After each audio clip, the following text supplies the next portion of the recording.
From Bravery Media, welcome to Appendix B. My name is Joel Goodman. With me, as always, is Kristen Van Dorn. Happy New Year, Kristen. Happy New Year, Joel. I know we released an episode this year already, but, not one that was recorded in this new year like this one is. So good to be back behind the microphone talking with you. And I'm especially excited because at the start of this year, we released the findings of Bravery's higher education web strategy trends or survey that we did in December of 2023. And I don't know about you, I wasn't super super by a lot of the things that we found, but there's definitely some key insights that I think our friends in higher education can learn about or learn from and apply to what they're doing. And so I want to talk to you about what you found most interesting out of all the data that we got back since you ran the study.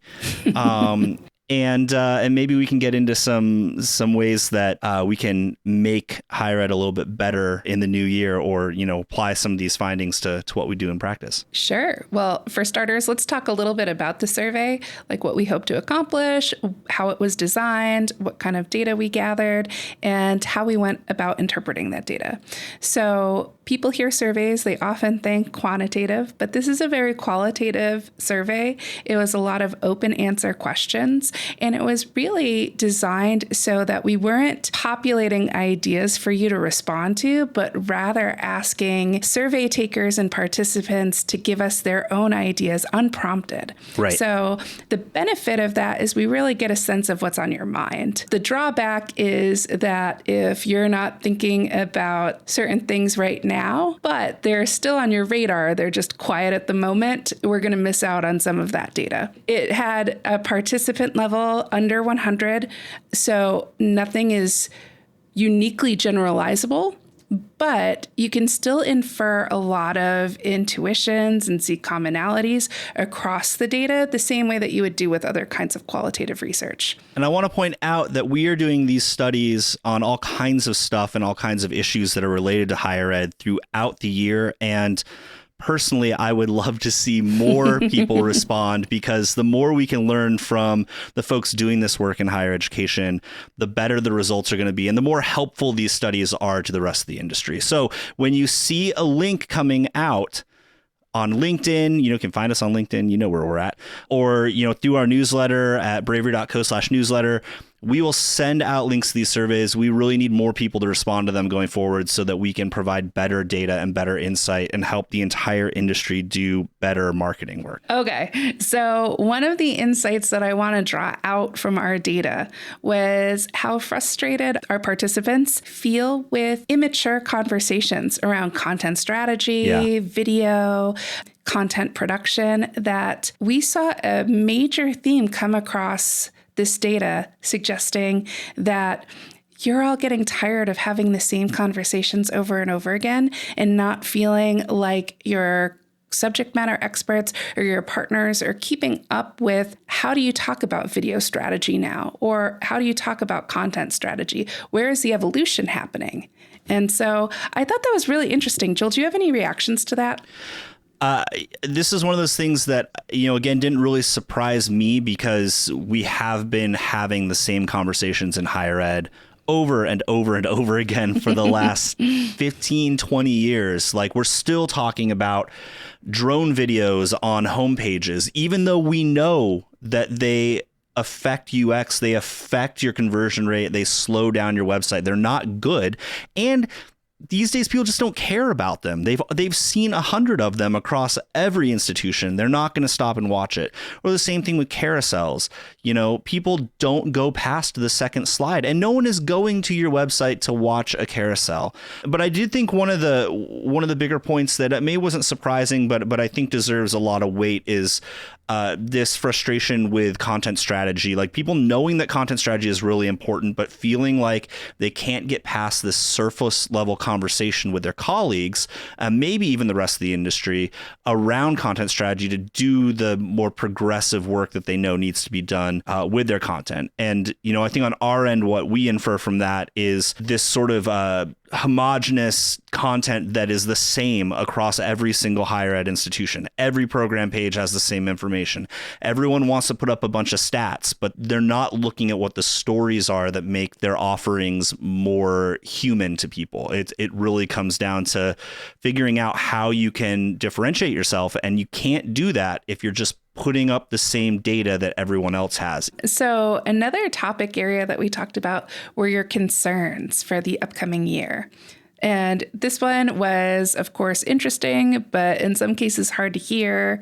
A lot of you are facing reductions in either budget or staff. Some of you are being asked to do that old mantra, do more with less. And a lot of you are really scared about what that means for your positions, what that means for the quality of your work, and for the kinds of things that you feel you have to keep up with. Some respondents even said that they're looking at how do they do less things well. And Bravery feels for you. It does feel like an environment where we have to keep all these plates spinning in the air, and suddenly leadership or environmental factors are taking some of our hands out of the equation. Yeah, 100%. And it's been building. I think, this is maybe one of those years that we're really feeling the after effects of COVID and the shutdowns. Like there was kind of a boost with, government money still coming in, and now we're kind of leveling off, and people are really feeling those aftershocks of what the pandemic did to our industry. I think we even on the agency side are worried about where the industry is at, because people aren't spending as much money on marketing, and they have been losing staff, and now they're keenly aware of needing to keep the staff that they have.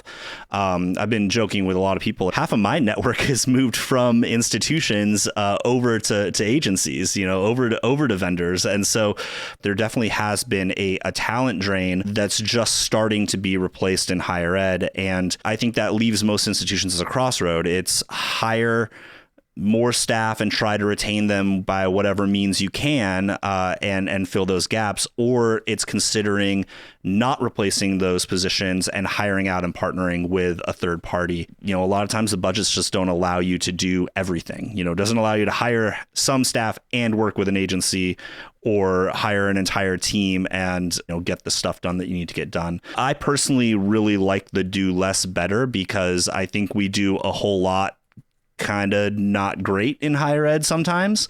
And so if you can choose something that's going to make a big difference for your institution, focus on that and work towards making that happen, you're going to be in a better spot. If we start to look at what are the trends that you identified, the most important factors that are going to affect your role and the things that bring you excitement or enthusiasm to your work, Joel and I saw nothing that surprised us. A lot of it was around how to make artificial intelligence more effective for your strategy and relieve some of your more rote tasks.